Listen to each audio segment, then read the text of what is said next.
কি জন্য শান্তিপাড়া বলা হয়? দেখেন কি সুন্দর একটা গড়। এই গড়ের পাশেই আছে চর, চরের পাশেই আছে রাস্তা, রাস্তার পাশেই আছে নদী।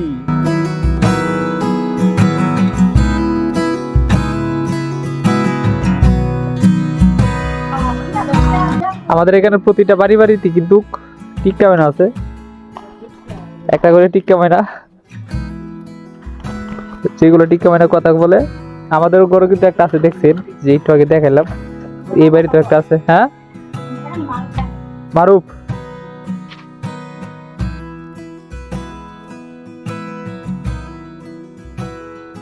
এরকম বিড়াল শহরে কিন্তু কিনে নিয়ে যায়, কিন্তু আমাদের বাড়িতে এরকম ফুটফুট একটা সুন্দর একটা বিড়াল দেখলেই মন ভরে যায়। কারণ এই বিড়ালটা আমাদের অনেক কথা শুনে, এবং আমাদের যে বাড়ির আশেপাশে ইঁদুর মিদুর আছে কিংবা ঘরের মাঝে ইঁদুর আছে, সব ইঁদুর কিন্তু দইরা ও মাইরা পালায়। এই বিড়ালটা অনেক উপকার করে।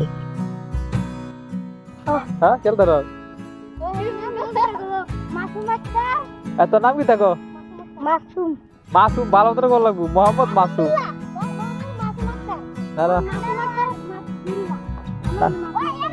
মাসুম আক্তার হলো যে মেয়েদের না, বুঝছো? আক্তার কোন দিত না। আমাদের এই ছোট্ট ঘরটা মাঝে কি থাকে চলো আমরা যাই দেখি। যেহেতু আমরা গরিব মানুষ, মধ্যবিত্ত ঘরের সন্তান, তাই আমাদের ঘর বাড়ি বেশি একটা ভালো না, জাস্ট স্বাভাবিক বলতে যেভাবে তাকা যায় বুঝতে পারতেছেন। এটা হলো বাতা দিয়ে বেড়া, এটার মধ্যে গুরু থাকে। বুঝতে পারেন যে মধ্যবিত্ত হইলে কিরকম কিরকম ঘর বাড়ি হয়। এটা হলো আমাদের টাকার ঘর, যেটা মাঝে আমরা তাকি।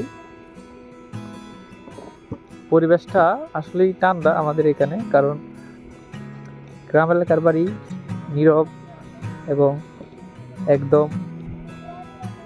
এই যে এটা হলো আমাদের গুরু, চারটা গুরু, এই চারটা গুরু কিন্তু এই পাঙ্গা ঘরটা আমাদের তাকে, তারপরে পাহারা দিতে হয়।